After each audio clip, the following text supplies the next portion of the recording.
Vasky. Welcome to the Talent Alone Basketball and Hockey Podcast. I am your host, Adam Hess.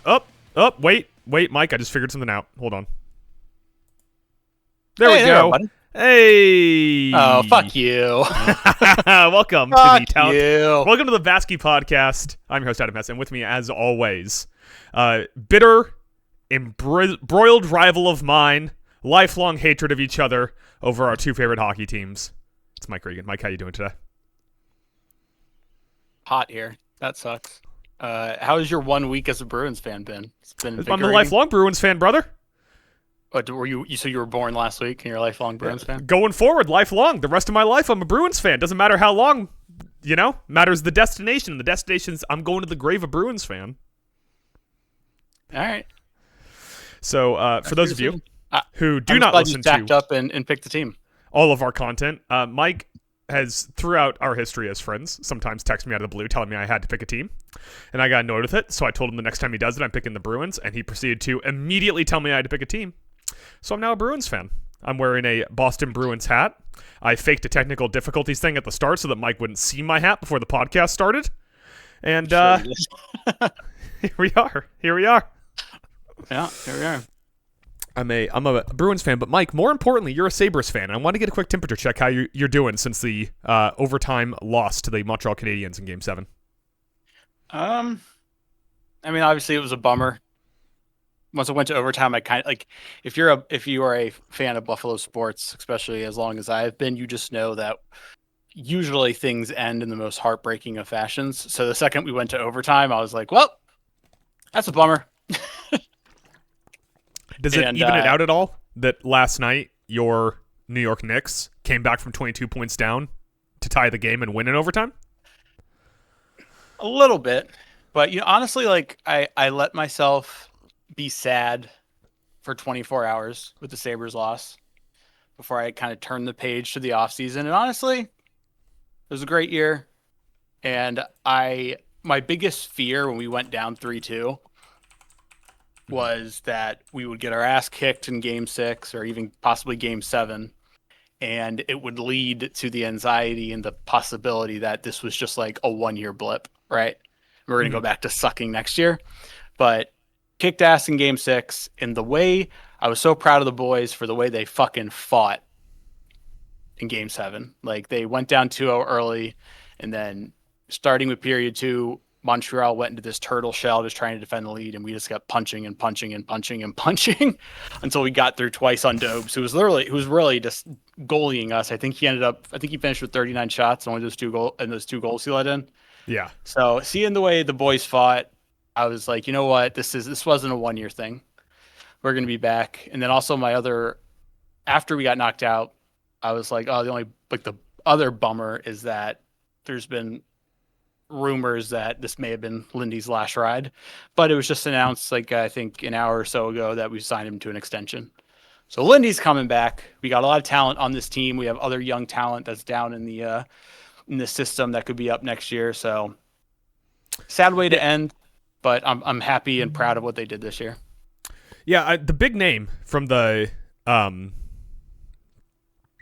Sabres system that people are talking about at this point, it's not Levy, it's the other goaltender, right?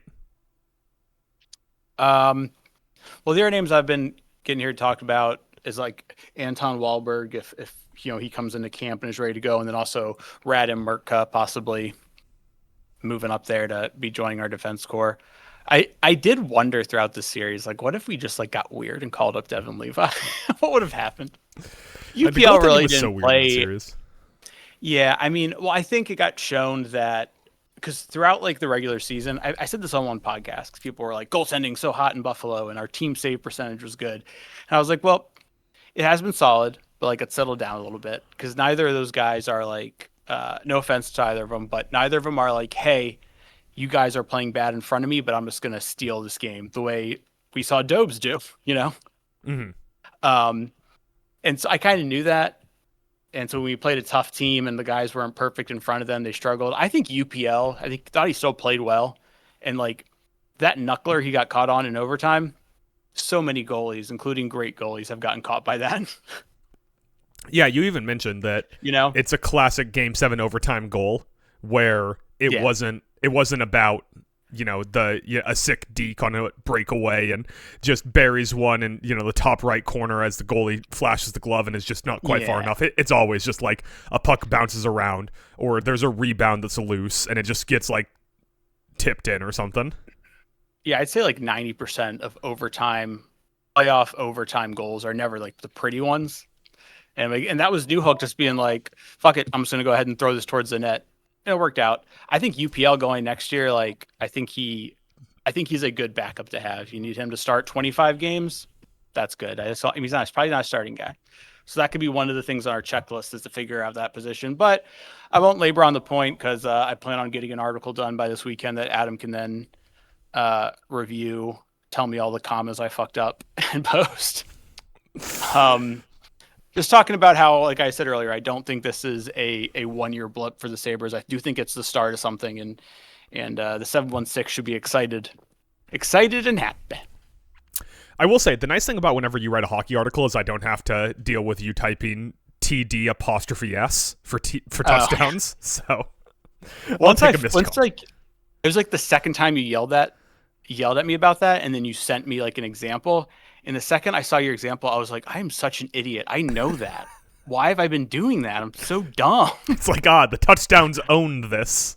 Right. Like why am I putting a comma when like if you took TDs and spelled it out, it would just be touchdowns with no comma. So why would there be a comma when I shorten it to TD? I'm an idiot. So.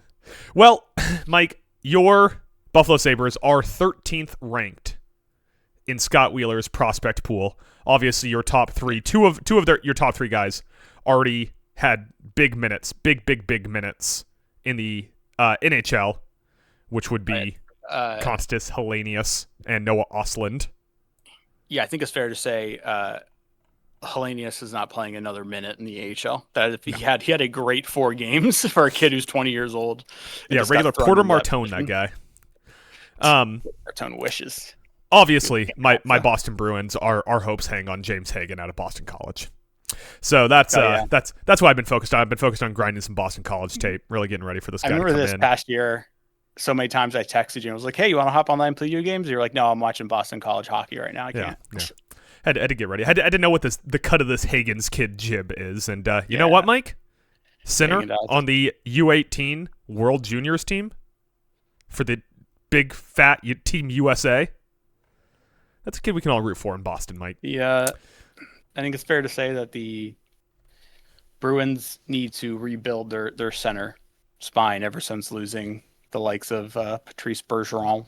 Mm-hmm. Well, the good news is, Mike, they got a pair of centers at Boston College right now who are both in their system. So there's hope. There's hope on the horizon for us. College mascot. Can you name their nickname? What's their mascot?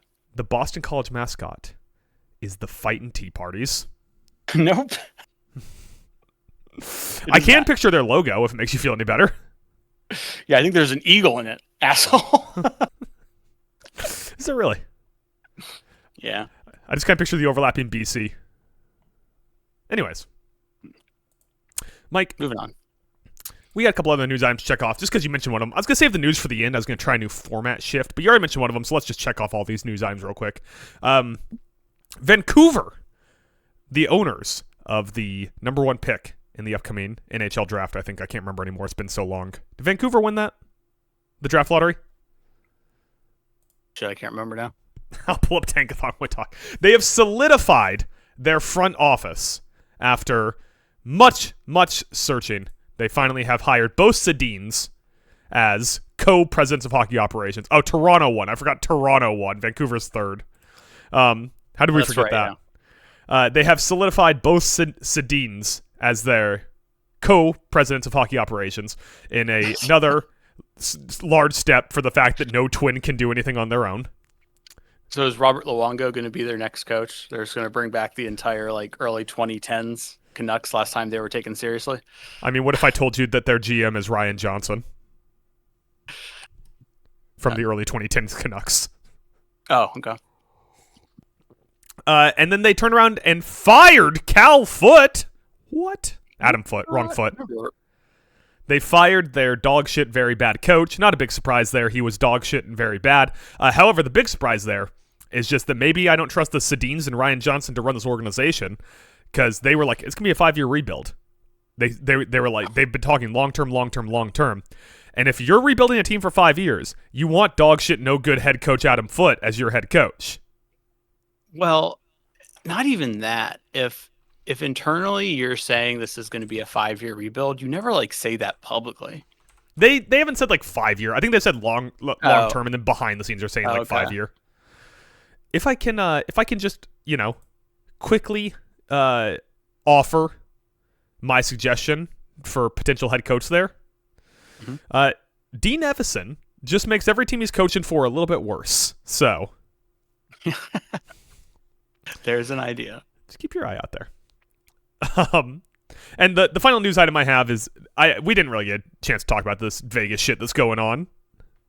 Yeah, so I've seen some about it, but smarten me up on the details. So, obviously, last time we talked about how Tortorella did not talk to the media upon finishing their series against the Anaheim Ducks. Reportedly, it was because they were upset that Brad McNabb got suspended a game. And refused to talk to the media, didn't let anyone into the locker room. As a result, they lost a second-round pick, and John Tortorella was fined $100,000. Mm-hmm. They appealed this decision to the league office on Tuesday, and in a move that surprised all of us, Gary Bettman said, "No, you don't get your pick back." Gary Bettman told them no? Gary Bettman told an NHL team no to something? What? Mm-hmm. What? So wait, what'd they do again? Tortorella refused to talk to the media, that's it? He refused to talk to the media. They didn't let the media into the locker room, but it was like their third violation of this. Yeah, okay. And Tortorella's kind of got like a MAGA slant to him, so it, fits. Yeah. Then we've had this whole subplot in Vegas where they have refused to let anyone interview Bruce Cassidy. Hey, that's a dick move. Now, not only is it Edmonton, which if I'm Vegas, I get it. Like, Bruce Cassidy is a good coach. I don't think that anyone's denying that. It just seems like his elite players think that he's a sack of doorknobs or a bag of shit or whatever. He's just like, he keeps getting chased out of these different locations because the top end talent is like, yeah, fuck this guy. Which is reportedly what happened at the end of his time in Boston. It's reportedly what happened in Vegas. They don't like him. So they chased Bruce Cassidy out of Vegas, and like all contracts in the NHL, his contract's fully guaranteed. So although he has been relieved of his duties, he is still a Vegas employee, and other teams have to request permission from Vegas to interview him, which Vegas has been summarily denying, which makes sense for Edmonton, because you would say, well, we don't want to let our good coach go to Edmonton because they're like the most competitive team in our division. We have to play them every year. That's a bad idea. But then the Kings requested an interview and were denied. And I gotta tell you, who fucking cares who coaches the Kings? If I'm Vegas, I'm like, let fucking anyone. Let goddamn Bill Belichick go coach the Kings. What do I care? It's the Kings. My question, and I have to probably look into this, if Cassidy signs to be coached somewhere else, do the Knights no longer have to pay him? That's a clause that would make sense in a contract. They make that kind of like handshake agreement behind the scenes. Yeah. So sometimes it'll be that the coach takes an overall discount. Say they're getting paid $1.5 million by Vegas. If they decide to go coach Vancouver, and Vancouver says, "Listen, we're in a rebuild. We can only pay you $750,000." Vegas might say, "Okay, you know what? You go there, $750,000 from them. We'll give you $200,000 as an exit bonus." So he's making less money overall, right? But has the opportunity to go coach. Or sometimes teams will be like, just one for one, $1 out, $1 in. There's different situations, but there's no clause guaranteeing pay one way or another, offsetting language like you have in the NFL. Gotcha. Because also, like in college football, where we've seen coaches have insane buyouts, if they turn around and then, like James Franklin took that job with Tech, but the what's the word I'm looking for? No one knows which Tech that even is. Virginia Tech, the Hokies. Thank you. But on the other side of that meant I think like Penn State just had to give them, and I could be misremembering, but I think Penn State just had to give them like one more payment of a lesser amount, and it was not Tech. Penn State. I said that right. Sorry, and then it was done. So you forego a huge chunk of your buyout because you immediately want to coach again. So I know it's the same thing in the NHL. Based on what you said, it sounds like it's pretty similar. Yeah. Yeah, it's backroom dealings, and we never hear the results of it because it's also hockey, and hockey. Like, I was texting someone today about how, like, athletes are never funny, so we all really latch on when an athlete's funny. Like, the NHL is like a bunch of dudes who, if you interview them and you're like, who's the funniest guy in the locker room? You know, a guy would be like, Jonesy. He wears sunglasses inside. So, like, NHL people don't have, like, the personality to talk to the media.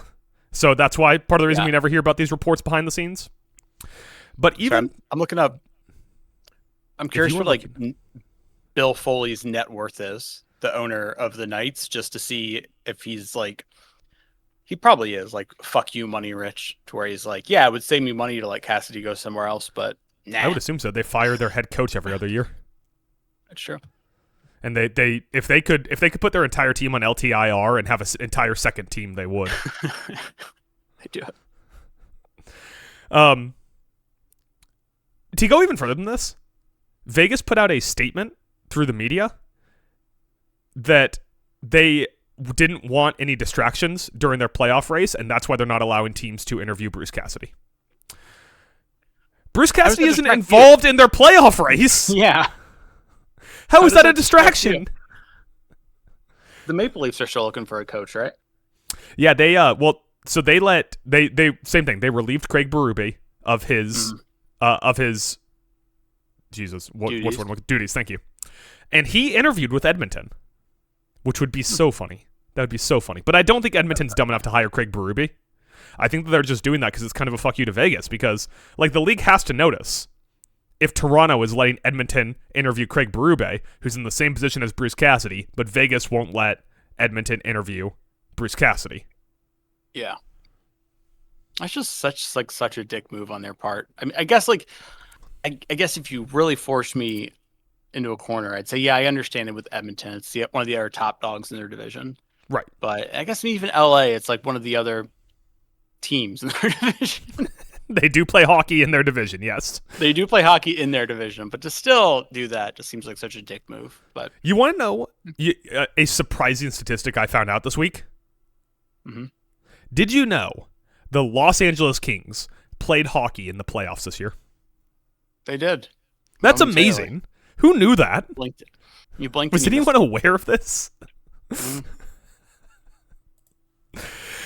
Mike, that's all the news I got. Any other news or notes? Any other news items that you saw pop up? I already mentioned the Lindy Ruff extension, and then the only other news is that not hockey. It's just that Aaron Rodgers announced this will be his last season. I know. I thought about texting you asking if you want to do a second emergency pod about Aaron Rodgers retiring. I think we'll save that. Ooh. Should we do like a end of Fast 6 montage on Talent Alone? Long day for Aaron Rodgers' career? No. All right, Mike. Well, let's get in deep and dirty in these playoffs. Let's get all disgusting and covered in shit and filth. Yeah. Let's start with some round 2 stock up, stock down. We have finally closed out round 2. Round 3, the conference championship, starts tonight in Colorado, where the aforementioned Vegas Golden Knights are playing the Colorado Avalanche. But we have to close the book on round 2. And I figured we could do some stock up, stock down. Now, when I texted you about this, I said 3 stock up and stock down. You know, we'll get through the segment quick. But then I did like 20. So I have a bunch of them. I have 3. Okay. All right. I broke them down by series also. So, yeah. So I'm going to start with, I'll just start with a few here. I'm going to start with my Buffalo and Montreal. I assume you got one there? Yeah, I have one there. I have 2. I have 2 on that series. So. 2 of your 3? But 2 of my 2. Well, no, I have 1 stock up and 1 stock down from that series. Okay. So that's 4 more left. Wait, what did I did 3 stock ups, 3 stock downs. I thought that's what you got meant. It. Okay, I did 1, 2, 3, 4, 5, 6, 7, 8, 9, 10, 11 total stocks. Okay, so we're only 5 apart. Yeah. So let's start with Barterol and Muffalo. Okay. I know what just happened to me there. You want to go ahead and get us started here, Mike? Yeah. Do you want me to start you on up or down?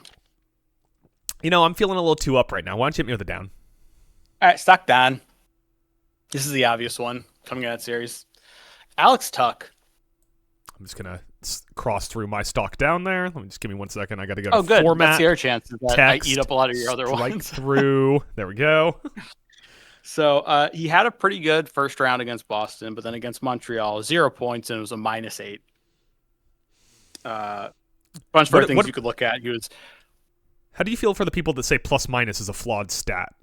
Now, as a tape head, Mike, as you are, as a man who grinds tape, as a guy who knows exactly what the Boston College logo is, right.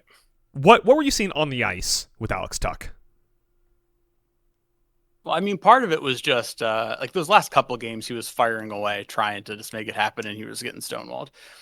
Other times, he was just making mistakes. I mean, he led the team that series and giveaways. Pardon me, and it was evident. It was notable. A lot of times when she touched the puck, it didn't go great, and that was shown by the fact that when our backs were against the wall, we're down 3-2. Sorry, pronouns, pal. When the Sabres were down 3-2. We bumped him off the first line finally because it just like was not working. Negative differential in expected goals when he was on ice. It just wasn't pretty. He was third on the team in high danger chances against when he was on the ice.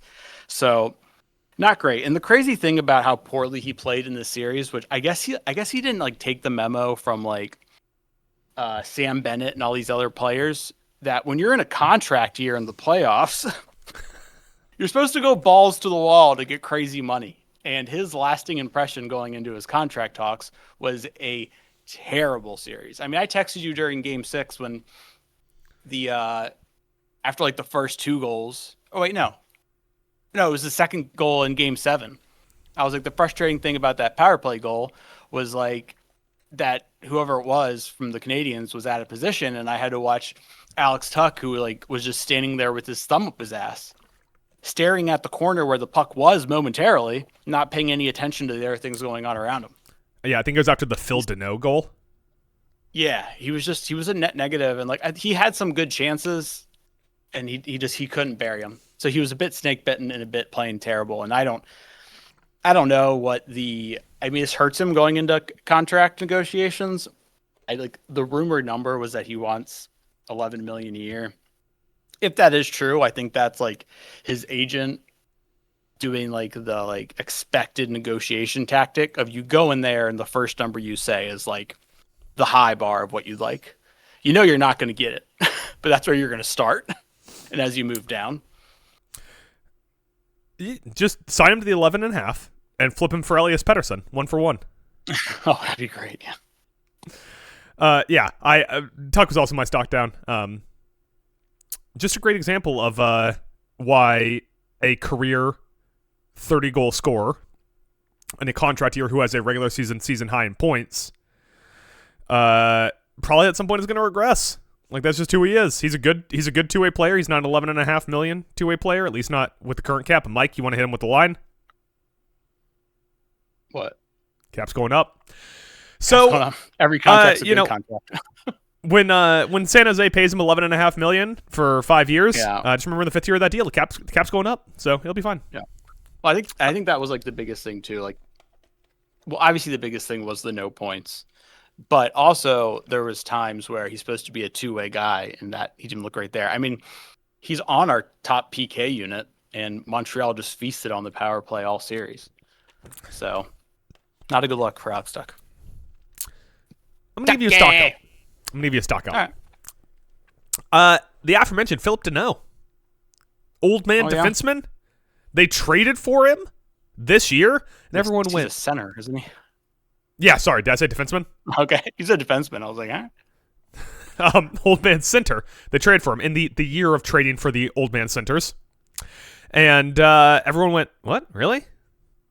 Like, you ain't that guy, kid, to Montreal. And guess what? He was that guy, kid. Played up there with Nick Suzuki in terms of defensive impact in this series. I think that he is probably more than partially responsible for Thompson's quiet series, where the only way Tage Thompson could score a goal is by banking it off the wall. He actually had a good series. Okay. Yeah, quiet on the score sheet, brother. Not in multiple of those games. His road game performances were great. At home, not so much for some reason. Yeah, weird series for the home away splits in this one because everyone just kept winning on the road. But Danault ends up with only 5 points in 7 games and +3. But just as a defensive impact player, I was like, the old guy still got it. You know why you get a Danault, Adam? What's up? You go out and you get yourself a Danault for the two-way play and the 57.9 face-off win percentage. Jesus Christ. How many face-offs did he actually take? You need a guy in the dot. I mean, he's one of their centers. He probably took a good amount. I don't have that number in front of me, but I'm sure he took a good amount. Let's Based see on here. watching the games, I probably heard his name can a lot. Pull that up. Well, Game 7 took 26 face-offs. Right? I mean, him, 153.8%. Suzuki, and Evans, their 3 top centers, all have ridiculous face-off numbers. So, and they won the series. So, Mr. Face-offs don't matter. How about now? Huh? How about now? They also, I think, won the face-off battle against Tampa Bay. They beat them too. Yeah. Mike, you want to give me your stock up for this series? Let's see where to go next. I guess we'll stick with this series for my next stock up. That's good because I asked you for your next stock for the series. So, it's Alex Newhook, obviously. Can I? After having, I'll let you do your whole Alex Newhook thing, but I don't have Newhook as a stock up or stock down. I have him as GameStop stock. Oh, diamond fucking hands. Yeah. After having 1 point, which was a goal against Tampa Bay in that 7-game series, he comes out here as 6 in these. Has once again a consistent. That 1 goal in the Tampa Bay series was the game winner in Game 7. His 1 goal in Game 7 of this game was the overtime goal and a game winner. All right. He's not. I don't think he's on a contract year, but maybe he'll go in there asking for an extension. Great series. I mean, he was driving me insane. He had back-to-back games where he scored 2 goals, and I was like, "Can we please do something about this like left winger who we should have no reason to be scared of?" But all of a sudden, he's fucking Wayne Gretzky. Yeah, he has. So he has 1 more year on his contract. He's an RFA in 2027. Montreal better hopes he goes cold next round, or else he's coming to the table a year early. Yeah, if you had told me, hey, someone on Montreal, a 5'10" guy on Montreal, is going to score the most important goals and has 6 total goals in the series, I think. Mm-hmm. I would have been like, wow, when did Cole Caulfield grow an inch? Yeah.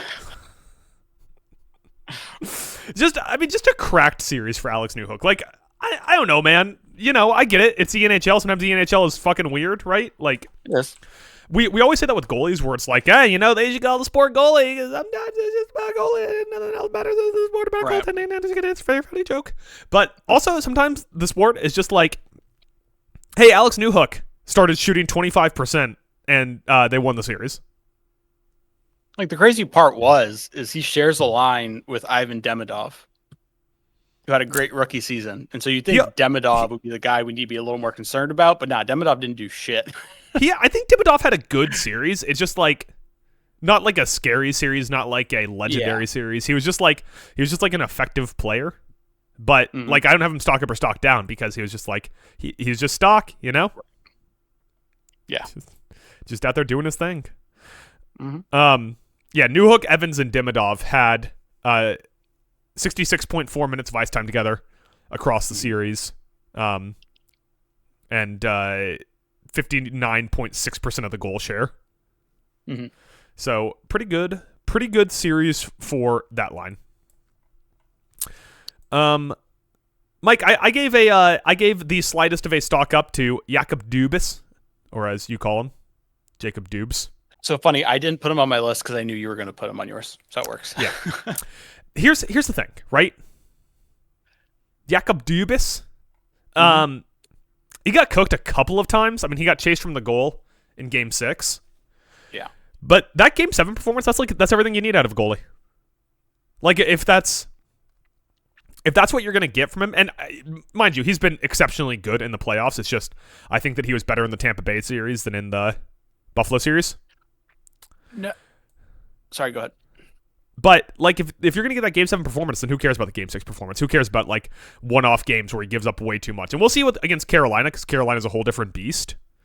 But he just like I mean there was a few times where Buffalo probably just got a little much too much adrenaline going and couldn't put a puck in a net.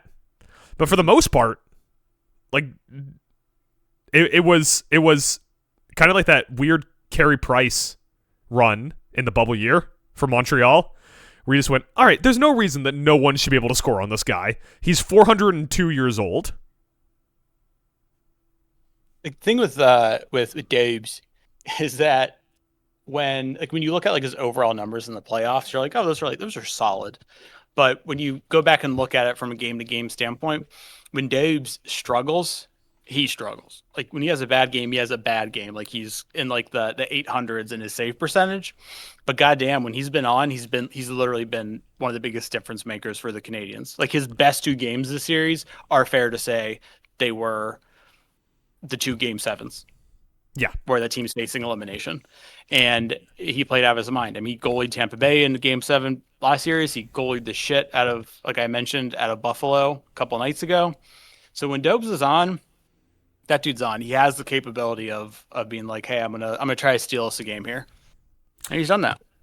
And it's also worth mentioning with Jakob Dubish, as the real heads call him, or Jacob Dubes, as the real heads call him. Mm-hmm. He is leading the league in the playoff in expected goals against. Not goals saved over expected, just expected goals against. Like he should be giving up by the advanced metrics of high danger chances, shots on net, that kind of thing. He should be giving up the most goals. But he's not. He's given up 36 goals and has 11.1 goals saved above expected. I mean, he's played very well, and especially he's played very well when the lights are brightest for the most part. And Mike lost his headphones, which is a talent alone tradition. All right, we spent much too much time talking about Buffalo, Montreal. Do you have one more, or was that all yours? No, that was all my Buffalo. All of my 6 that are related to that series are gone. All right, let's go to Vegas, Anaheim next. Let's hop over to the Western Conference. Vegas, Anaheim. Mike, give me your first stock up or stock down. My first stock up, and it relates to the series. Stock up is it's Carter Hart. Unfortunately, he's got to talk about it. Now, is this? Are you saying on ice stock up, or like he's personally one of your heroes? No, I mean on ice exclusively, nothing else. Last 7 games, so that goes back to game 6 against Utah, where the end of that series. He's only had 1 game where he's allowed more than 2 goals against, and that was game 4 against Anaheim, where he got lit up for 4, and that was kind of rough. But those other 6 games, they've all been over a 920 and higher. He has faced 208 shots so far in this playoffs, but he has a 2.6 GAA and a 9.37 save percentage. Like I said, in those last 7 games, he's faced 208 shots in those last 7 games that I was pointing out. So he's really come up big in a time where it felt like Vegas had no answers in goal. What are they going to do? So they go to Carter Hart, and throughout the Utah series, he started playing better. He just had a really good series against Anaheim. And I don't know. All I know is, going back to like another contract note, this dude's on a 2x2. He's supposed to be making $2 million next year. And if Vegas somehow wins the Stanley Cup and he keeps playing this way, it's probably going to cost a lot more money to keep Carter Hart. Now they'll just trade him to some team on the East Coast and never think about him again while he finishes top 5 for the Vezina. Yeah. When we're talking about goaltending, I'll give you my stock down, where you can see this is probably going. Mm-hmm. You know, on one end of the ice, we've had everyone's favorite off-ice personality, Carter Hart, playing exceptionally well in the crease, and, you know, just probably doing community service. It might be court-ordered community service, but community service off the ice. Nonetheless, yeah. On the ice, however, my personal hero, the man who I one day hope to be, Lucas Dostal, really let me down in this one. I got a big stock down for Lucas Dostal. Yeah. Especially game 3, where he gave up 3 goals on 5 shots, but overall he ends up with an 864. Last place in the playoffs and goals saved above expected. He basically had 2 quality starts his entire playoff. He was really good in Game 6 against Edmonton, where they eliminate those dog shit ass Oilers, and he was really good in Game 2 against Vegas. And outside of that, pretty rough playoff for their quote-unquote goalie of the future. The guy that during the Olympics, I stood on my chair and said that I think that he's simply better than Brady Tkachuk. I don't know how you compare the two, but I think he is. And you know what, Lucas? Lucas, you know what? You let me down. You let me down, Lucas. You spit on everything it means to be a fan of the Latvian national team. I don't think I have no idea. I don't know what kind of name. Hold on, the Czech national team. The Czech national team. Czech. Yeah, obviously Dave Still's a Czech name. Yeah. Yeah, he obviously he doesn't have like the best defensive unit in front of him. I mean, they have some guys, but really from top to bottom, 1 through 6, it's not great. I mean, he has faced like the 3rd most shots, I believe, in the playoffs so far, behind only Jesper Wallstedt and that son of a bitch, Jakob Dobes. So that's unfortunate. Oh, he's also a few shots behind. I said that. Carter Hart's also faced a shitload. So yeah, there really is. Oh, and Dan Vladar. Yeah, there's really no excuse. There's really no excuse here, Dostal. No, he just didn't really play well in the playoffs. And you say that they don't have a great defensive unit. They have John Carlson, Jacob Trouba, and Jackson Lacombe. You name me a team with 3 better top 3 defensemen. Yeah, I can name you a couple. Yeah, we'll name 36. How about that? We'll see if you can do that. Give me a second. And Dostal wasn't great in the regular season, so why are we shocked that he wasn't great in the playoffs? Because he was good in the Olympics. Oh, okay. God damn it. Hey, Mike, you got any more about Anaheim in particular? You want to just stick on Anaheim here for a second? Nothing else from this series, I don't. So if you have another one, go for it. Yeah, I got a few from the series. I got Anaheim power play is a stock down. It's supposed to be their superpower. In the series, they ended up with 22 chances and only 4 goals. They also gave up 2 shorthanded goals, so they ended up +2 on the power play and 22 chances. That's not great. That's not great. That's not great. You see, when you're on the power play, Mike, you don't think that the other team's going to score 50% as many goals as you do. That's not what you think when you're on the power play. When you're on the power play, you think you're going to score a lot more than the other team is going to score against you. Yeah, you try not to let that happen. One of them was Mitch Marner, though. So, I guess you truly have to hand it to him. Yeah. I will give credit where credit's due to Anaheim. My one stock up for Anaheim is Jackson Lacombe, the American hero, Jackson Lacombe, who maybe will play for Canada. I think he's both Canadian and American. Or Lane Hudson. One of them is both Canadian and American. But Jackson Lacombe, you played some damn good hockey out there. You played some damn good hockey. And we have the fun young trio of defensemen now that we get to argue about for generations. We have Lacombe, Hudson, and Matty Shafes. I think Matty Shafes might just be the best. But we get to argue about it, and that's what sports podcasting is about, Mike. Yeah. It's about arguing. I still think, Duck fans still have reason to be optimistic. Like, eventually there's going to come a time where they don't have to rely on, like, aging vets like John Carlson and Chris Kreider to fill roster spots, and they're going to get guys in their prime in there. And this team could, they got something they could be cooking with gas. Carlson, Trouba, Radko Gudas, and Chris Kreider are all free agents. I don't know how many of those guys they re-sign, but all those guys might be out the door. I would guess they'll probably re-sign Carlson because they, just traded for him. Trouba's only 32, so I could see him re-signing Trouba. But yeah, Lacombe played really good defense. Didn't have the most offensive impact in the world in the second round, but the first round, he was a fucking monster against Edmonton. It was a problem. My one other thing, Mitch Marner stock up. We'll talk about that when we get to Conn Smythe watch. But Mitch Marner, good at hockey. Hey, Toronto, maybe you should have traded away one of the other guys. Kept Marner on the payroll. Seems like it was a bad idea to just let him walk and go to Vegas where he could get Bruce Cassidy fired and score 9,000 playoff goals. I was told by everybody in Toronto that he's literally the worst playoff player in the world, and it was all his fault that they haven't won 7 rings. They chased him out of Toronto with like sticks and hammers, and in 12 games he has 18 points. Yeah. Him and Pavel Dorofeyev are like, well, no one else is going to score, so what if we just score all the way to the Stanley Cup final? Sorry, shout outs to the Western Brett Howden for actually scoring 2. Yeah.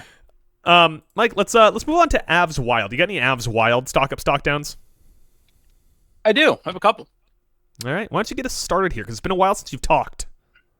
You just did a stock up, so I'm going to go with stock down. John Hines. Next year is going to be important, buddy. It's going to be important. So I know he had some injuries, but still they weren't even in the first game where they put a shitload of goals in the third period. Once Colorado went up a couple, it was like, yeah, this game's over. It's done. So it was like 5 games of really not feeling too competitive. The third one went to overtime, but still. So in his 3 years as head coach, he missed the playoffs the first season. Last year they were knocked out by Vegas in 6 games in the first round, and now they get pretty, significantly or emphatically beaten and knocked out in 5 by the Avalanche. And you got a GM and a team that has spent money, has some studs on it, made a lot of trades this year, obviously brought in Quinn Hughes, made some trades at the deadline that really didn't have as much of an impact, but still they're making moves to try to get over the hump and compete for a cup. And you're out in the second round against the team that is kind of the litmus test this year in the West, and you were not even close to matching what they had. Better get together, Heinze, or else you're gonna be hanging out with Bruce Cassidy. I got 2 jokes lined up. You want me to go with my Minnesota joke or my Minnesota Wild joke? Yeah, we'll start with your Minnesota joke. Okay. They're probably getting pretty used in Minnesota to what it feels like to be a tier below any kind of contender, so they probably didn't even notice. No, it's the Minnesota Wild joke. Do you think they can still blame these losses on Ryan Suter? Somehow it's Ryan Suter and Zach Parise's fault. Yeah. Fuckers. Yeah, if I was John Hines, I'd come out and be like, listen, I think that we've done a lot of good work here. We're working with Quinn Hughes. He wants to stay here long term. But with Ryan Parise and Zach Parise and Ryan Suter's buyouts, it's just so hard to build a team. This is crazy. I will not be taking any questions. Yeah.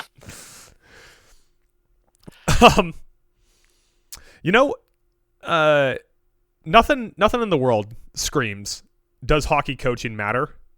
Like getting trucked by the Wild when your goalie or getting trucked by the Avs when your goalie plays well. But I will say, I think that the Wild would be improved with Bruce Cassidy and harmed with Craig Berube. So I guess coaching does matter to some level. I guess a little bit, yeah. Yeah. I have stock sideways for this series. A stock sideways, Mike. A stock sideways. 2. Quinn Hughes. Yeah. Here's the thing. He looked like the best player in hockey in the first round.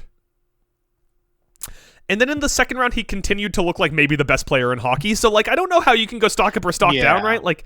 I get that, as the series went on, it wasn't as electric as game 1 and 2 were for him.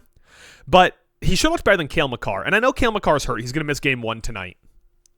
But it sure looked like the guy who wasn't even on any Norris ballots, apparently, was the best defenseman to lace him up this season. So ridiculous that he was on Norris ballots. So, is that allowed? Is that stock sideways allowed? Because I'm like, maybe this guy's the best player in hockey, and then after the second round, I'm like, I still kind of think he's the best player in hockey. That's fine. I mean, I'd accept stock sideways or stock up in that situation, because once again, even in a series where this team got bounced in 5 games, every game you're watching it, and there's at least a couple moments where you're going like, dear God, Quinn Hughes, so goddamn good. They were throwing everything they could against him. I mean, him and Makar must have played 60% of their minutes where they were both playing against each other. Mm-hmm. He ends up with 7 points in 5 games. He's a +1 in a series that they soundly lost. Mm-hmm. But he's fucking good.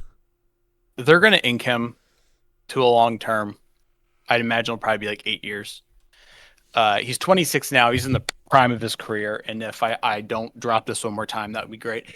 But he's 26 years old in the prime of his career. And you think if he goes to like mid 30s before he starts to like lose a little bit of his speed, he's going to continue to be one of the best defensemen in the NHL. Because that's a big part of it. He's not the biggest dude, but his speed, the way he can stick handle, and just he makes other defenders when he's in the offensive zone just look, I'd say goofy usually, but I'm going to say he just makes them look fucking dumb. Way he just works a puck and moves around them with his skills. One of those guys who, I say it's about McDavid too. It's like, I don't have to see him play hockey. If you just like, I could just watch him skate and it's impressive and it's fun and exciting. You and I were talking about this a little bit going into the Buffalo-Montreal game. So I believe this was off air, where I've been playing a lot of Chell recently. And then I'll like sit down to watch actual NHL hockey and I'll be like, wow, this is so pretty compared to what I've been playing. Just because like it's talented people instead of me just taking slap shots from the blue line because I don't know how to get through the defense. Yeah. And then Quinn Hughes, Marner in these playoffs. I mean, in the East, Rasmus Dahlin and Montreal's general offense, like watching those lines play, those teams play, like watching Quinn Hughes just get a puck and do what he has been put on this planet to do since he was 5 years old and picked up a stick for the first time. It's like, holy fuck, this guy's good. Oh my God. Like that, it should just be the ads for the Stanley Cup playoff up until now. Should have just been highlights of Quinn Hughes and Mitch Marner stick handling. Yeah, so I definitely think you put this in a stock up category. If anything, from the standpoint that since he got to Minnesota, he's played up to his full potential. And so it's definitely a stock up in the sense that with other top defenders in the league, your Makars, your Dahlins, et cetera, already locked into long-term deals, and Hughes going into his contract year, he's probably going to become the highest paid defenseman in hockey. I can't wait for us to get to the point where you get a push notification that Quinn Hughes has signed an extension, and we're all gonna be like, oh, someone's finally gonna break the Erik Karlsson number, and it's like 9.5 by 8. That's a great deal with the cap going up. All right, Mike, you got any more stocks for the series? Yeah, I got a stock up for the series. Yeah, let's hear you stock up. And I guess maybe you could argue stock sideways, but I'm gonna call it stock up. GM of the Avs, Chris McFarland, dude. Mm-hmm. Mm-hmm. He has proven to be in the upper echelon, like that tippy top tier, like on the pyramid. He's right at the tip there with Bill Zito of Florida with what he does. So let's just look at his trade acquisitions. Okay. 2 at the deadline, and then Brent Kulak was at February 24th, so like a month and a half before deadline. But still, Nazem Kadri, who I shit talked, in their 9 playoff games, 6 points, 1 game-winning goal. All right. Brent Kulak, as I mentioned, he's got 5 points, 1 game-winning goal. Most recently, that game-winning goal was in overtime to put the nail in the coffin of Minnesota. And then Nick Waugh, dude. They went out and gave up a decent amount to get Nick Waugh. He's got 6 points also in 9 games, 2 game-winning goals. He's a +4. He's doing exactly what they wanted to get out of him in a depth role. Like Chris McFarland just continues to crush it. Yeah, I had this team after they had to let guys walk after their championship year, because it's just natural. Usually you win a title and then all these contracts come up and you're like, guys can't keep them all. And that guy's walking over the last 2 years. He's had to rebuild this roster, and we've seen it with the way he shipped out Rantanen, got something back, got a depth guy like a Jack Drury and some other pieces. Obviously Marty Necas is a stud. Yeah. And then the acquisition of Brock Nelson, etc. He's just rebuilt this team into another Death Star. Sorry, I didn't mean to cut you off. Go ahead. No, you're fine. My thing for this was just trading for old centers. So I had stock up trading for old centers. So same idea. I like the Nick Waugh deal. I think that one of us called the Nazem Kadri deal the most overrated deal of the deadline, and the other one was called the Nick Waugh the worst or something like that. What's crazy about the McFarland thing too is that I think most people still think that Joe Sakic's the GM. He's not even getting credit for it. People are like, Joe Sakic did it again. There's a running joke on Sean McIndoe. He does a prediction poll every year. And this year, he once again, like every year, one of the questions on there is what GM will still have their job in September 2027 or whatever, whenever like the next season is. And he said that the third most voted person was Joe Sakic, who has not had the job in 2 years. Like, people don't even know who the GM of the Avs are. And he's just putting together, like, I mean, who looks like an absolute front runner in the leagues right now. And I only say right now because none of us remember what the Carolina Hurricanes look like. Like, do you even remember what their jersey color is? I can't picture it in my head anymore. It's not still they're not still the Hartford Whalers? I missed that, I thought. I think they have an eagle on their logo. There's like a B and a C. There's an eagle. Yeah. Is it a pig? Barbecue's big down there. Maybe it's a pig. I'm pretty sure James Higgins plays for them. That's all I know. Yeah. I wonder what other GM's lesson will be from this Avs run. Is it just like, well, you gotta just draft two of the top three players of their position group and then punt goaltending and you'll be fine? Or is it if you win a ring with someone as your 2C and they walk, trade for them to come back? Like, there's no way GMs are going to get the right lesson from this, right? I mean, the lesson I think is from like an offensive standpoint, it's like bottom six, you got to have two-way guys and you need to have a strong center spine. I think, I think that the really like informative thing you can look at he did is how he handled the Rantanen thing, where he said, "All right, Rantanen's not signing. We're not going to try to sit here and convince him to sign. We're just going to flip him." And I have a sneaking suspicion that Edmonton is not going to learn that lesson and flip anyone who's potentially not re-signing there. Mike, my only other stock for this series is stock down the Wild's depth. You and I talked a lot about this. It took me forever to find this number, by the way. But without Hughes, Faber, Kaprizov, or Eriksson Ek on the ice, so when all four of those guys were off the ice, do you know what the Wild's expected goal percentage was against the Colorado Avalanche? Tell me this: is it bad or is it crazy bad? It's crazy bad. Okay, I'm gonna say like expected goal percentage of 40%. 21%.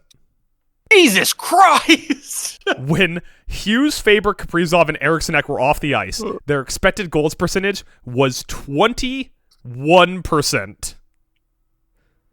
That's like the Orlando Magic Game 7 shit. Like, that should be statistically impossible. Like, yeah, if you just get past the red line and chip the puck into the other zone, every time you touch the puck, you would still have an expected goals percent over 21%.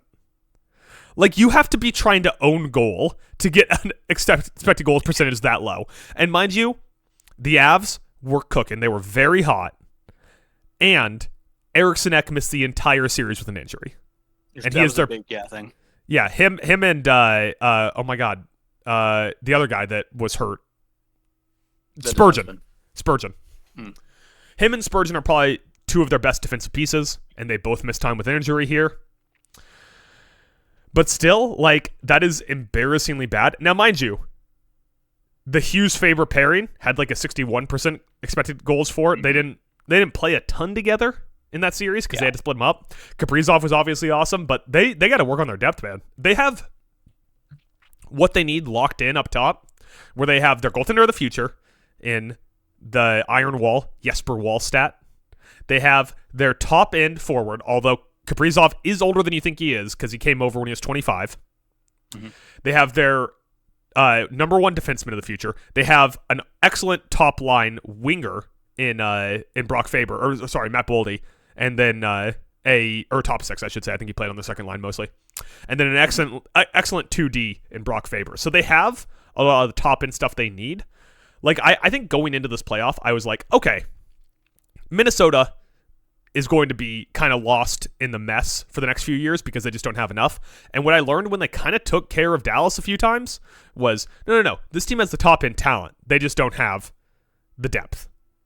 And I think that they should easily be able to make up that depth if it wasn't for the damn Ryan Suter buyout that's preventing them from being able to sign all these players. Zach Parise is just sitting at home counting his money. Minnesota can't sign anyone. I think I think that's been the biggest question for the Wild all year. It was like they have so many studs on the top, but like their depth has always been a question. And like at the deadline, it was like, oh my god, they got it was like Columbus, like Nick Foligno. Well, if Nick Foligno and his brother Marcus were on the fourth line, and they had zero impact in these playoffs. I didn't even know Marcus played. Yeah. So, they got a bottom line a third line of Danilo Yurov, Yakov Trenin, and Vladimir Tarasenko. Old. Got him. Like, their depth is just a problem. And if it wasn't for goddamn Zach Parise and Ryan Suter, they'd have Leon Draisaitl on their fourth line, unfortunately. Kaprizov's 29 years old, by the way. Yeah, didn't you have to do, isn't there a Russian thing where you have to do, like, military service or something? No. Oh. They thought that he was going to get conscripted as a way to prevent him from leaving the country at one point when he went there, and they quietly snuck him out of Russia, and he's been in the United States since. Do that. What's up? Do you have to serve? So you had to do like a short term. Yes, Russian forces military service. All physically and mentally fit male citizens between the ages of 18 and 30 are required to serve 1 year in the armed forces. Oh, now, I do think there's a way to get around that. I think there's a way to get around Kaprizov that, hasn't served. Still. I know that because that's part of it. He got around it. Yeah, they were talking about conscripting him into the military one off season, and he managed to get out of the country. Okay. By the way, he's April 26th, 1997. What does that make him? Is he an Aries? Fuck if I know. Fuck if I know, too. And if you know, email us at townlandpodcast@gmail.com and let us know what astrological sign Kirill Kaprizov is and who that means he should be shipped to on the Minnesota Wild. Or shipped with? Shipped on? I don't really know how shipping works. Mike, do you have any more from this series? Nope. Okay, great. So we have one more series. It is the Carolina Hurricanes, Philadelphia Flyers, and I have none for the series. I don't have a single one. I don't remember the series. It's been so long, Mike. Mike. This series ended 12 days ago. 12 days ago? Do you know how much shit changes in 12 days? I still have one. Who's your one? Fuck Dan. Matvei Michkov, dude. Can you stock down if it's not listed on the New York Stock Exchange? So obviously he had the drop from the regular season, or from his rookie season to this past regular season, 63 points to 51 points, despite playing one more game. And then he goes into the playoffs, has 1 point in 8 games. If you're wondering, wait, didn't Philadelphia play more than 8 games in the playoffs? Yes. That's because if it wasn't one of the games where he was getting bumped down the lineup, he was a healthy scratch. And 7th overall pick a couple years back. I think going into the last year of his ELC, his entry-level contract, this man's going to be brought up in a lot of trade conversations, considering this is a Flyers team that just got a taste of the playoffs, so now they're going to want to make some splashy moves to keep that going. So, yeah, I think Matvei Michkov in this playoffs wrote himself out of Philadelphia. Was he the Uri Slafkovsky draft? Here's what I remember. I remember Matvei Michkov fell because 2023 draft. He fell because they weren't sure when he was going to come over because he was playing in the KHL. No, yeah. So they didn't know when he was going to come over. Let's see. That it was the kind of Bedard draft. So it goes Bedard, Carlson, Fantilli, Will Smith. Great pick there. I actually think he's fine now that I say that out loud. David Rodbecker, who I've never heard of, Dmitry Smirnov, and Matvei Michkov, 7 to the Flyers. Mm-hmm. Trying to see if there was anyone behind him. Zach Benson went after him. Yeah, let's fucking go, bud. But he fell. He was initially considered to be the best prospect in the draft, and he fell because they weren't sure when he was going to be able to come over. And now he's just getting fucking cucked. We should really swear less on this podcast. I probably shouldn't, for our brand to grow. Swear. I probably shouldn't get an hour into it and say fucking cucked. But on YouTube, you just have to get past the first 15 minutes, and then I don't know if the that's algorithm stops listening. I don't know if that's true. But he got kind of cucked by Porter Martone. Yeah, Martone is now the hot young kid, and Michkov's just the guy that Philly fans are like, oh my god, I don't know if it's a Philly accent. Get him out of town. Pickaninnies. Send him to the Pokin. Send him to the Poconos. There we go. Oh God. All right, Mike. That's stock up, stock down. You got any final notes from round 2 of the NHL playoffs? No. All right, so let's look forward here a little bit. Tonight kicks off the conference championships.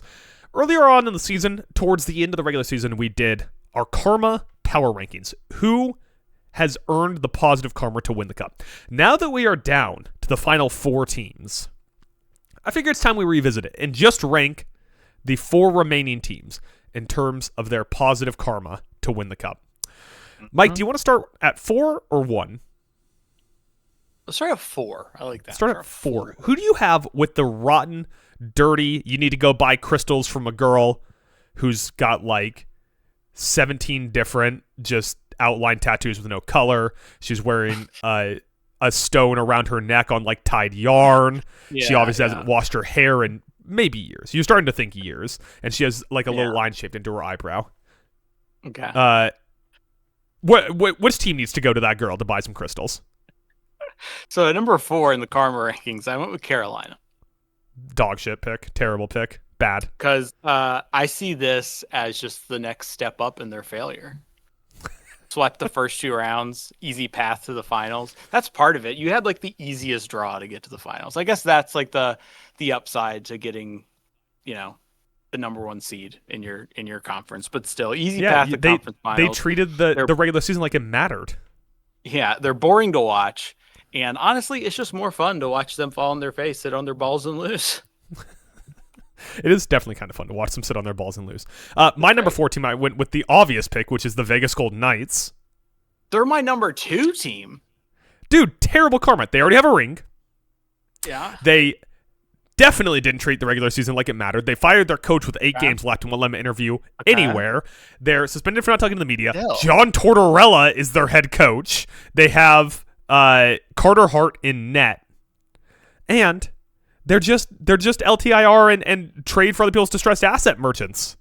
They're just throwing money out the window to get your Noah Hanifins and your Ivan Barbashevs and using that to think they can just buy a ring, a second ring. The franchise has been around 4 years and 11 days. And you're like, they really deserve a second ring. All right. I'll save my thoughts until we get to 2, since they're my number 2. Okay, who's your number 3 team? The Colorado Avalanche. Yeah, that's my number 3 team too. Yeah, they were the best team in the regular season. They were top dog all year. They got the GM up for GM of the year because he's just been cooking, and this would be their reward for literally, Chris Sakic-Farland. This would be the reward for just doing the thing that all the other teams couldn't do. They just did everything right for the entire season, and this would be the reward for it. So I have them 3 because basically everyone on the team already has a ring. Brock Nelson, who was obviously not there for their last run, but he does have a gold medal, so they don't even have like a great. I guess Brent Burns would be their old guy without a cup, who's the oldest player in the NHL right now. So he would be like the argument to bump him up a little bit. But yeah, they did everything right. They punted goaltending, which we all love a good goalie, so that hurts them a little bit. And also, I know that this isn't their fault, but they're already seeing some distress of bad karma. Mike Cale Makar out for game 1. That's a bad karma effect. That means there's something going on that team that we don't know. Are they secretly funneling money to Epstein Island? I don't know. I can't say. All I know is that something has gone wrong with their karma, and Cale Makar is going to miss game 1. I'm just looking at the evidence. I'm doing my own research. I see that. Mike, your number 2 team, the Vegas Golden Knights. Yeah, it makes somewhat like sense. They had like this rough regular season where you're like looking at this stacked roster and they just can't get it together. And then all of a sudden at the midnight hour, end of March, they say, Bruce Cassidy, you're the problem. Get the fuck out of here. Torts comes in the month of April, goes 7-0-1. They get 15 points out of a possible 16, win their dog shit division, the Pacific. They go into the playoffs. Shockingly, neither of the series have gone to 7. They've all gone to 6. They get the weird Carter Hart bump where all of a sudden he's deciding to play good. It's just weird, and it's weird in a sense that you're like, this is so weird. Might as well just give them a cup because it's so goddamn weird. Also, I feel like their stars are playing like stars, dude. Marner, Eichel, 1 and 2 in points. Dorofeyev and Howden are 1 and 2 in goals. Their Dorofeyev and stars, Howden both Pavel play. Dorofeyev, Well, no, and Brett Howden. I mean they're still in their top 6, but it's also funny because Dorofeyev and Howden they both play like just a little bit over 16 minutes a game, and they're 1 and 2 in the playoffs in goals. Here's the thing about Vegas, right? And the whole idea behind the karma rankings, you're like, yeah, Mitch Marner's playing well, so that's good karma. And I'm like, well, they simply have bad karma. Like, their karma is bad. They are doing bad things. They are doing bad things off the ice that give them bad karma. That gives them good karma in the sports world. No, it doesn't. Doing bad things gives you good karma in the sports world. I don't think that's how karma works.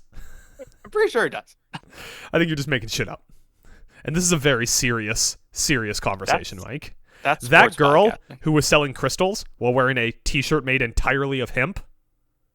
She'd be upset at you right now, and I hope you know that. So upset. Sorry, Crystal Girl, who with your hemp t-shirt. And if you ever call her a girl again, she will correct you. All right, Crystal person. Don't gender the crystal person. I'm guessing your 2 is Carolina. No, my 2 is Montreal. You're wrong. Listen. Montreal is a great upstart team. They're very fun to watch. They're on the upswing right now, and they have done a lot right. Like, I mean, we just talked about earlier, trading for Philip Deneau. It didn't look great at the time, but it was a good call. They have good goaltending and a lot of dudes in their prime or guys just outside their prime who are entering it. They have stuck long-term with their coach who they brought in when they were bad and didn't fire him because they knew the roster was still in the process of improving. I got no complaints. Outside of maybe like I would like it if Uri Slafkovsky did something instead of just was like a sack of corpse out there. That it'd be a lot of fun if Uri Slafkovsky, went back to scoring goals at some point. Same thing with Cole Caulfield. They have a Selke winner. We love a Selke winner, and the presumed Selke winner and Nick Suzuki. Yeah, but they have very good karma. They just don't have the top karma because they haven't been doing this over years, right? Like, it's not like they have been doing things correct in the long term. They have been doing things correct in the short term after doing some bad karma stuff because I think it's bad sports karma to tank. I just think it is, right? Like, and I'm a tanker titles guy. I want the teams I root for to bottom out to get the best player in the league to then go win a title, right? But it's bad sports karma to do it. You're losing on purpose. That is bad sports karma. And they bottomed out a little bit. They traded away some of their good pieces. But they're back on the way up now, brother. Mm-hmm. And that's good karma. It's just not the best karma. Well, I guess that's a good segue because my number 1, I think, is the best karma is the Montreal Canadiens. Mm-hmm. So, as we all know, the last Canadian team to make a cup final was 2020? Well, technically it's a 2021 Montreal Canadiens, but that was the COVID bubble, so it doesn't count the same way the Lakers NBA championship doesn't count that year. So it was really, when you think about it, the 2011 Vancouver Canucks, led by the Sedin twins, Ryan Kessler, shout out, an American hockey player, and Roberto Luongo in net. The last Canadian team to win a cup, year I was born, which is depressing to say, the 1993 Montreal Canadiens. Won 4-1 over the LA Kings, which hilariously enough... Can I... Did you say the last Canadian team to make a cup final was the Montreal Canadiens of 2021? Because Edmonton was in the last 2 cup finals. One guy said Edmonton. I totally forgot about Edmonton last 2 cup finals.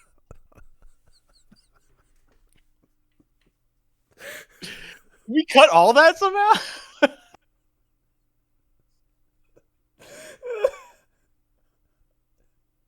Holy shit.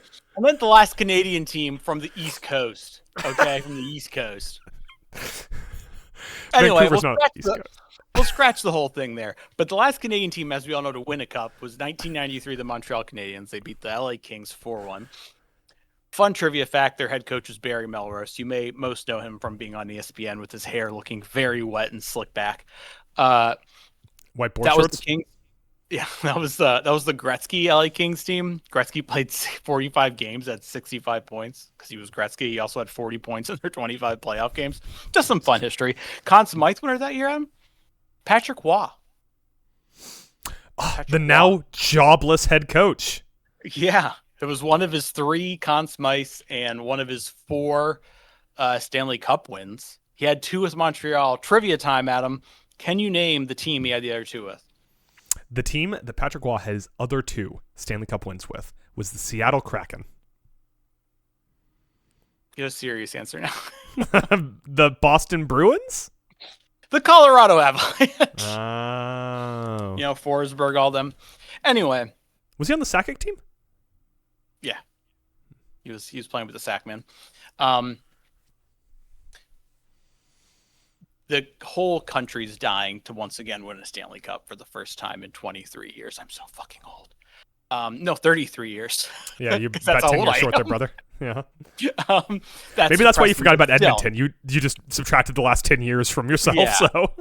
And they're a team that, despite the fact that they tanked, has been run well, made good roster moves, which would be rewarded. Their coach, Martin St. Louis, Mr. I don't get on I'm not a finals for coach of the year. Do you know what he did in the first 2 rounds? 1. Yeah, and you know what he beat? 2 of the people up for coach of the year. In Cooper and Lindy Ruff.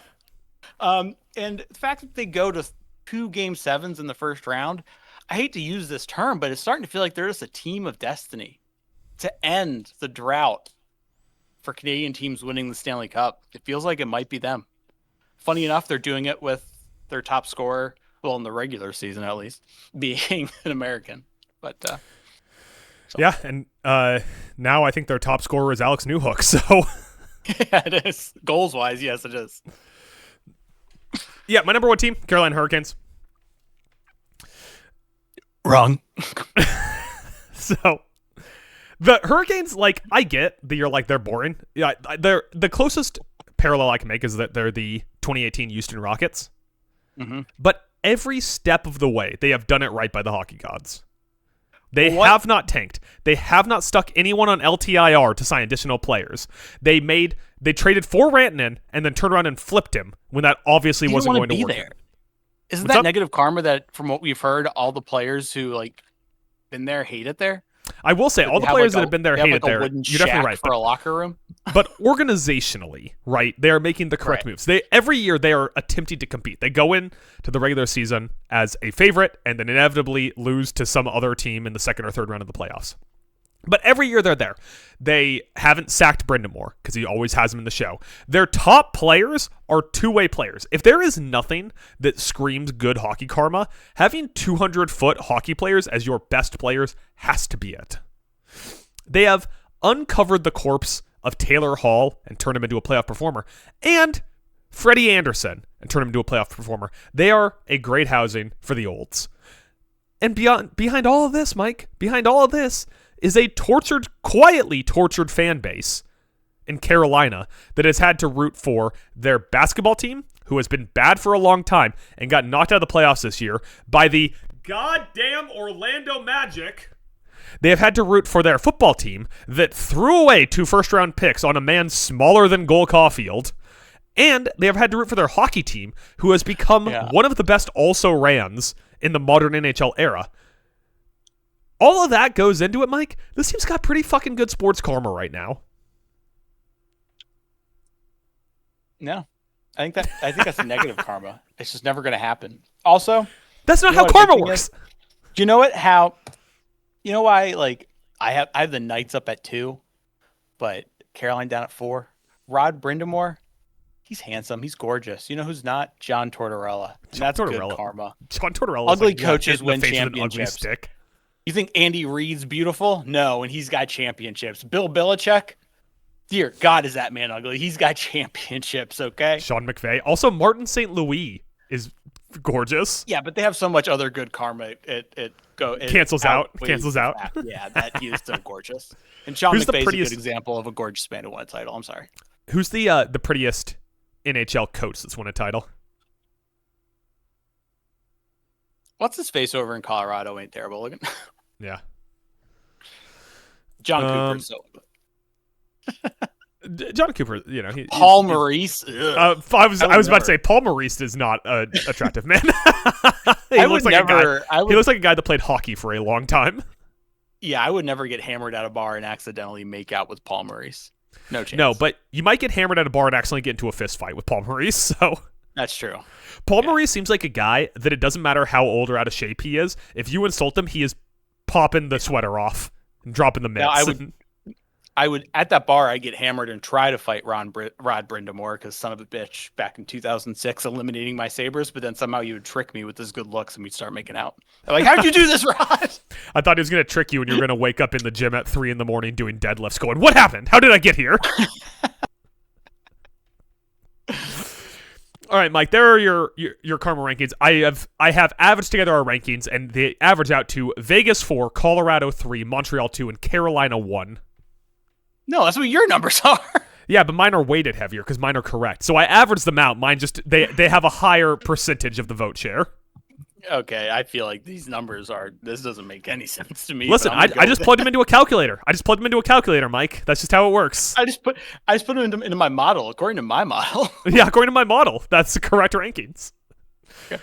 Mike, I have to say something. Why? I think we have done a phenomenal job at not overstaying our welcome on any of these topics. Hour and 17 minutes in, and we're right at the end of the pod, brother. Great job by us. Thing to talk about. Great job by us. So we're going to start here with a classic Talent Alone segment, and that's a little game of Prospect Wordle. I'm kidding. What? I just wanted to see if I could make Mike panic for a second. Gavin McKenna. Damn it, he got it in 0.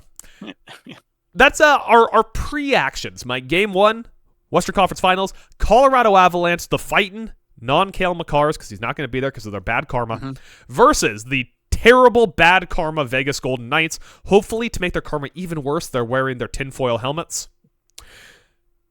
Mike, what is your Wednesday night pre-action to the game happening in just a few short hours from now? Game's tied late. Looks like we're going to overtime. And then with a minute and 17 seconds left, Russ Colton buries one to give the Avs the lead. They win Game 1. Close, Mike. Close. Tomorrow morning, we're all going to be talking about how, after Ross Colton buried that shot, Mitch Marner came back down, scored with less than a minute left on the clock, and in overtime, Vegas wins on Noah Hanifin's first goal of the playoffs. I don't even know if that's his first goal. I have to push back and I guess ask you a question real quick. What's the time is? In my mind, Colorado Vegas is a more lopsided matchup than Carolina Montreal. I think they're both lopsided. Let's do that. Let's do classically here. Give me your predictions. Who's winning each series and in how many games? Colorado's winning in 6, and I think Montreal wins in. I'll say 6. I got Colorado in 5 and Carolina in 6. I think the big thing. I think as long as Montreal can put the pressure on them, they go up 2-1 or it's 2-2 after 4 games. Carolina's going to shit themselves. They haven't been tested all playoffs. It's going to start creeping in mentally. Here we go again, sitting on our balls, not winning. They haven't been tested. The thing that really scares me personally is the one thing you don't want a shitload of rest with is your non-elite goalie getting insanely hot. And Freddie Anderson was insanely hot, and now they've had 12 days off. You're right. But also, I will say Montreal is offensively is 3 times at least better than Philadelphia and Ottawa. Potentially, if you put them together, they might still be 3 times better. Porter Martone would simply be the best player on any of those 3 teams. Oh, yeah.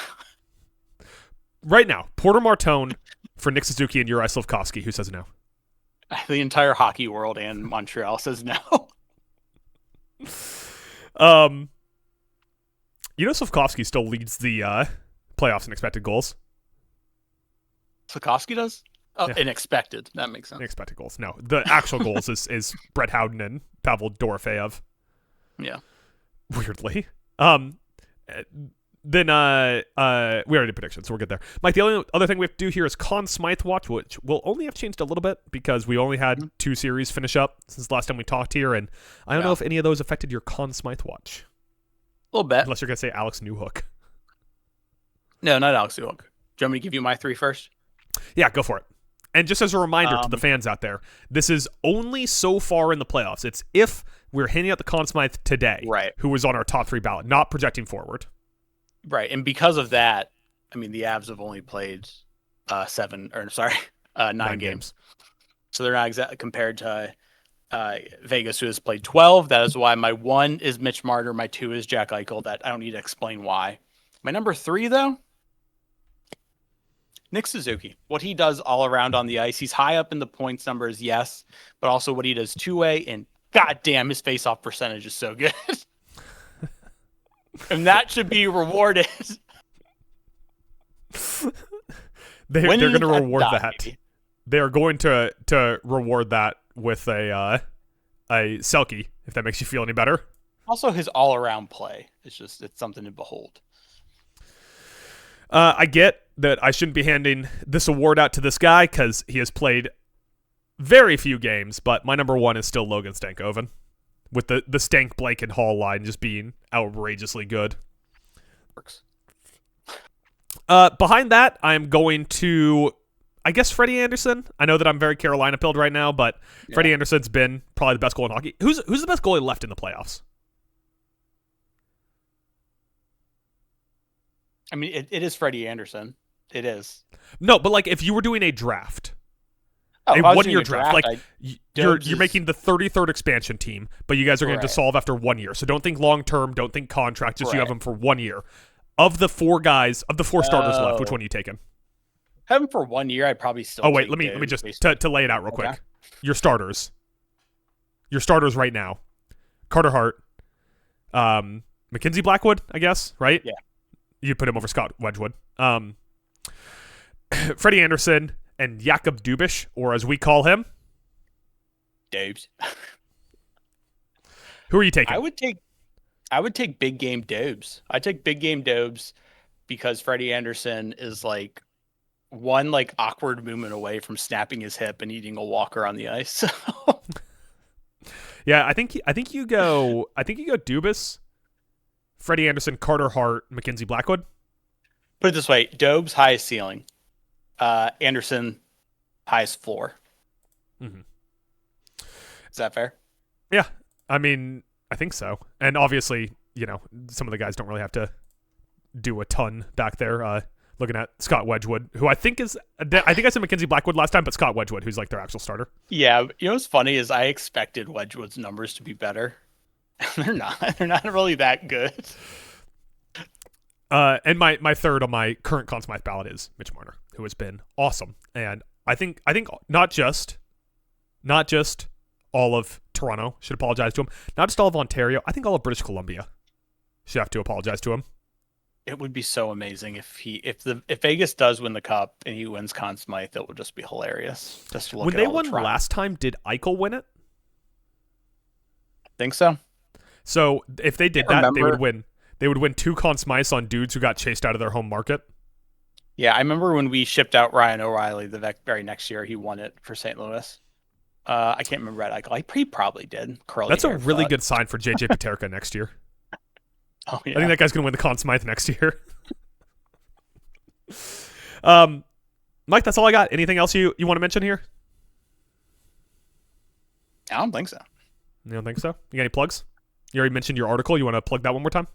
Oh yeah, working on a Sabres article. Get it wrapped up this weekend. Send it to Adam so he can, put red lines all through it like he's a mean English teacher, and then get that posted about the Buffalo Sabres and why this is the beginning of something special in Western New York. Shout out all my peeps in the 716.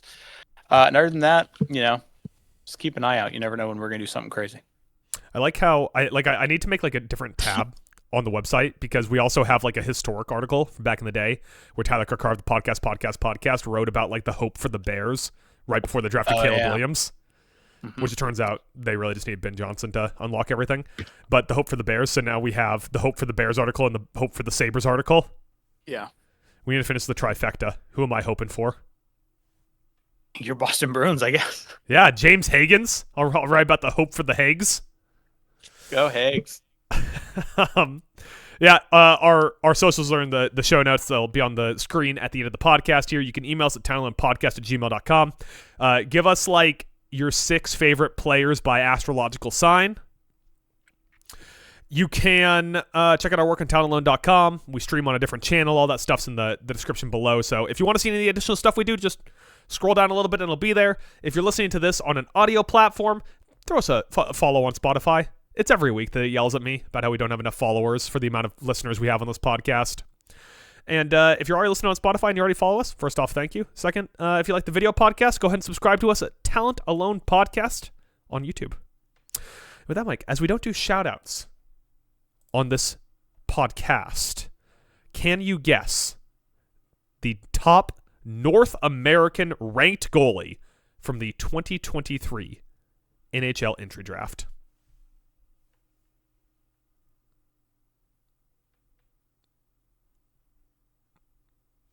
I'm gonna feel dumb when you say the answer. Probably. You're going to feel very dumb.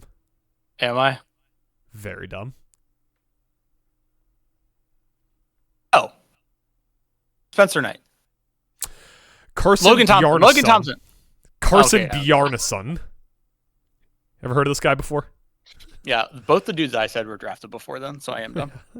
Especially because you yelled one guy who was drafted like 4 years after the other guy. So Yeah. Fuck. with that, Mike, let's get out of here.